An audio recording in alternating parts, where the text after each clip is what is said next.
Hello, Christina. How are you today?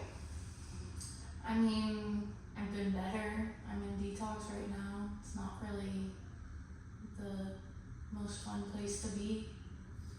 Oh, detox. It can be a challenge because remember that you're transitioning from, having this substance intoxication to detoxifying your body and essentially coming clean. It's a lifestyle change. Multiple things are changing.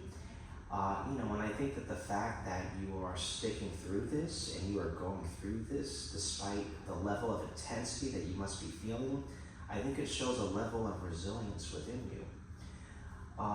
So tell me, what brought you to use alcohol? What made you feel like you needed that? At first, I think I just liked the feeling of being intoxicated and got reliant on it. And from then, I would use it to cope with different things in my life, and it got to a point that I was using it all day, every day, no matter whether I was coping or not. What did you feel like you needed to cope with? I think because I got reliant on it and it became like a major part of my life, that made me, like the effects of that would cause issues, and then those issues I would again use to cope, if that makes sense. Like,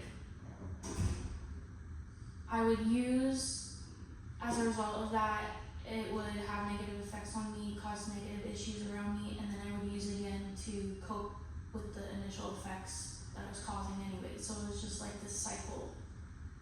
And I don't know, like, there's nothing really overly traumatic that happened to me. I would just use it anyways. So you kind of fell into a cyclic pattern of behavior where you would, you maybe have some more minor things that you were going through, and then they kind of, stressed you out, and then you went to drink, which only intensified that, and it kind of kept spiraling through the loop, if I'm understanding correctly. Yeah, like, I guess an example is with school. I would miss class, I would miss assignments as a result of like me using it, causing like lack of like motivation or like not wanting to do anything. So I would end up like failing my classes, and then because of that, because of all the like anxiety that caused, I would use again, and it just like happened over and over and over again in different dimensions of my life. And it also caused me to like isolate a lot, and that was also like another thing that caused me to use. So it was like you were initially using to control your anxiety, and then it kind of spiraled into a form of social isolation that would further fuel your need to want to use the substance. Yeah, but I think the anxiety came from me abusing substances to begin with. Like, without the substances, I didn't really have anxiety, so it was like causing it, and then I would use it to like subdue the effects it was causing, so it just like didn't work. Okay, so it sounds like that you essentially had anxiety that stemmed from substance use disorder. Mm-hmm. So normally you wouldn't have anxiety, but the substance use disorder, it fueled your anxiety, it heightened your anxiety, it gave you anxiety essentially. Yeah. Yeah, that, like a little education with, specifically with alcohol. So in the front of the brain, we have the prefrontal cortex, and that is, it's basically the part of your body that kind of controls your higher cognitive functions, like behaviors, judgment, things relating to that nature. And coincidentally, in the prefrontal cortex, there is this little, kind of like a pore called a receptor. And on the tips of the receptors, they have these binding sites where, like, things that you eat, things that you drink, they can bind to certain types of receptors. Coincidentally, in the prefrontal cortex, the area of the brain where you can perform these higher cognitive tasks, they have an ethanol receptor that is located on what they call the GABA alpha receptor complex. So ethanol is basically alcohol. When you drink alcohol, a beer or rum or whatever it is that you're ingesting, it's converted into ethanol. And ethanol, essentially, it shuts, when you have a lot of it, when you consume a lot of it, it shuts down your brain because of the fact that those receptors are in high density. There's a lot of them in the front of your brain. So essentially, you're shutting down the part of your brain that allows you to have better judgment. And if you drink consistently and you build up, this in your system, you're going to have a buildup of judgment clouding, essentially, things in your body that are affecting your behavior and your personality. Those side effects can take many different forms. Anxiety, very common. Depression, social isolation.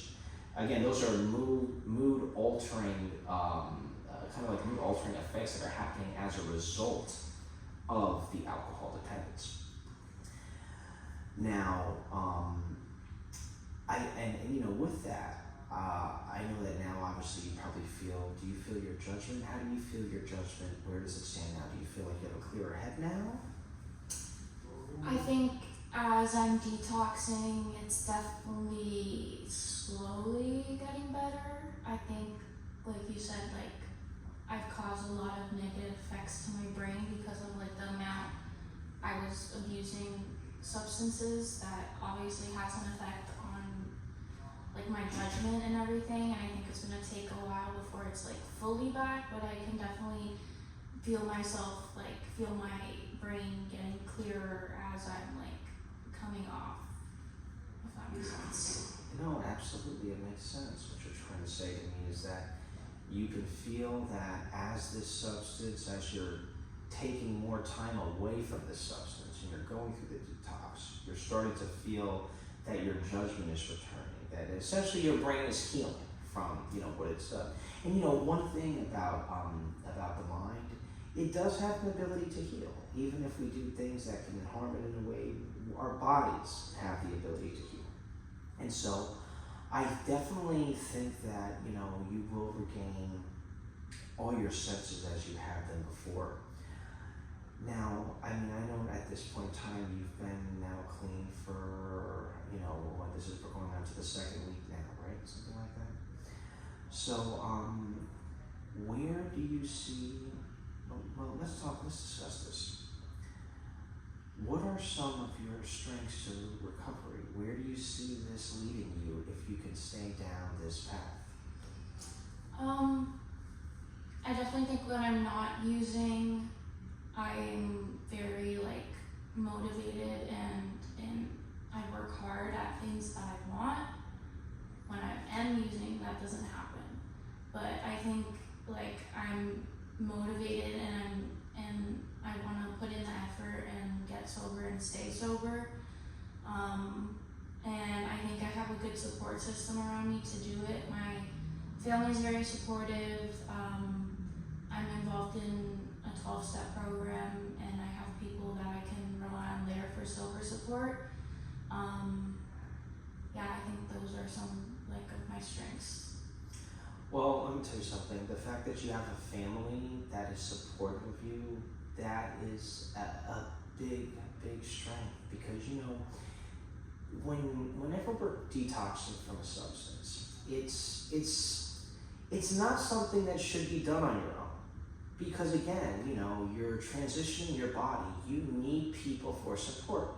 It's just like if you're sick. If you have a cold or you have a really, really bad illness, it's hard to manage it on your own. It helps to have others around you to assist you in being able to do that. Yeah, go ahead. No, I'm recording for a class session, but it's okay. No. Yeah, right? Yeah. I'll think you're almost there. So, having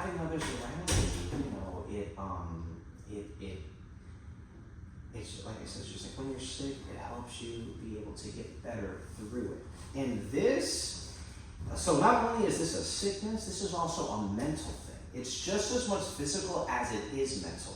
You can get over the physical aspects, but then you have to go through the mental.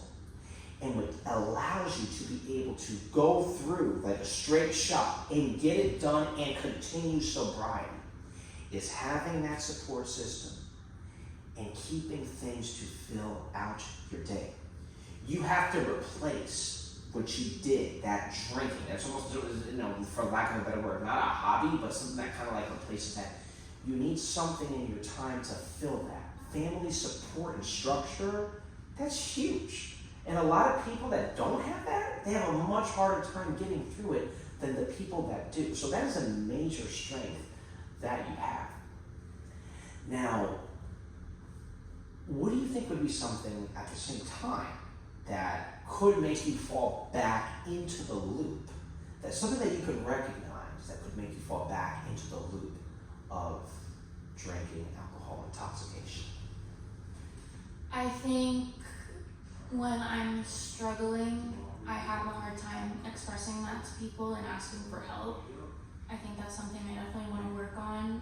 Even though I know I have people around me that support me, like I tend to keep to myself, and that just ends up in me like isolating, and then nothing really good happens from that. Yeah, I definitely want to work on asking for help when I need it and not just keeping things to myself.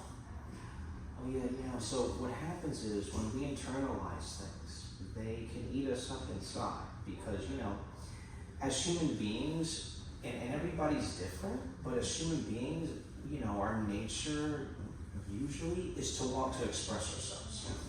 And if we can't express ourselves, if we can't express, what is eating us on the inside, then it will continue to manifest and it will have negative effects. The fact that you even recognize that is, in my opinion, another added strength. People can't always see the need to kind of have to work through the motions. We have to talk about what it is that is in us and on our minds and bring it to the forefront. That's a way of getting our mental state into the physical reality by actually talking and conversing about it. And when we do that, we kind of are unpacking everything that's inside.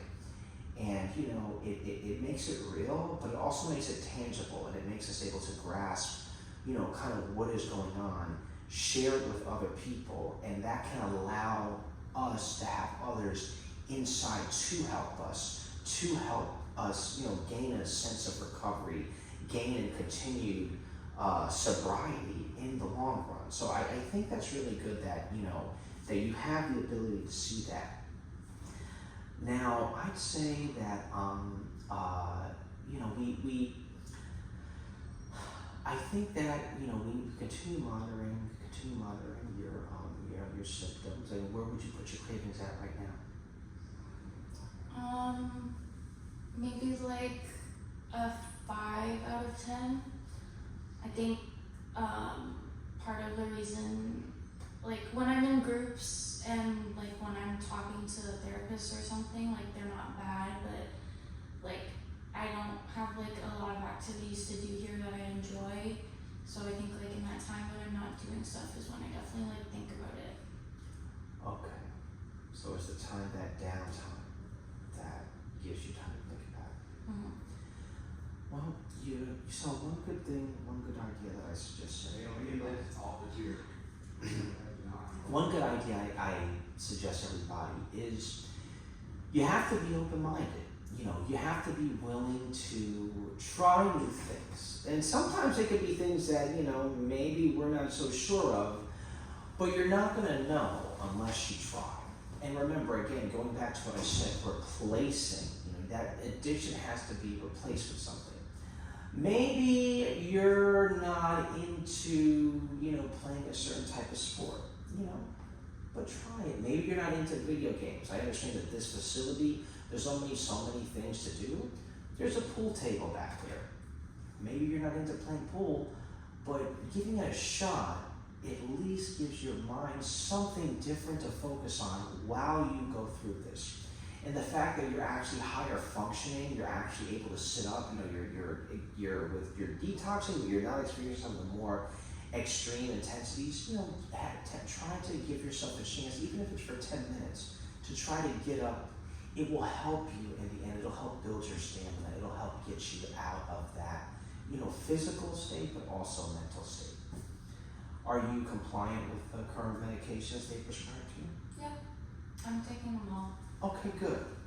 So what I'm going to do, I think we're going to have a follow-up session. I would like to give you maybe 48 hours, give you some time to kind of, work through what's going on. I'm here tomorrow, the next day, the day after. Then I'd like to have you back in my office, and I'd like for us to kind of see in the next 48 hours if, you can take some of what we've discussed and see if you can make it work for you. 48 hours is not a long time, but I'm not looking for big things, baby steps. Because it's baby steps over a long period of time end up getting you far. You understand what I'm saying? Mm-hmm. Any other questions for today? No, thank you for listening and your advice. I appreciate it, and I'll try to put some of the stuff we talked about into action. I think that would be the best thing. Thank you so much. Okay, you have a nice day. Thank you. Thank you. That was great. The AC turned on in the middle of that cold. All right. How long did we get? Oh, wow. We actually got 17 whole minutes in here.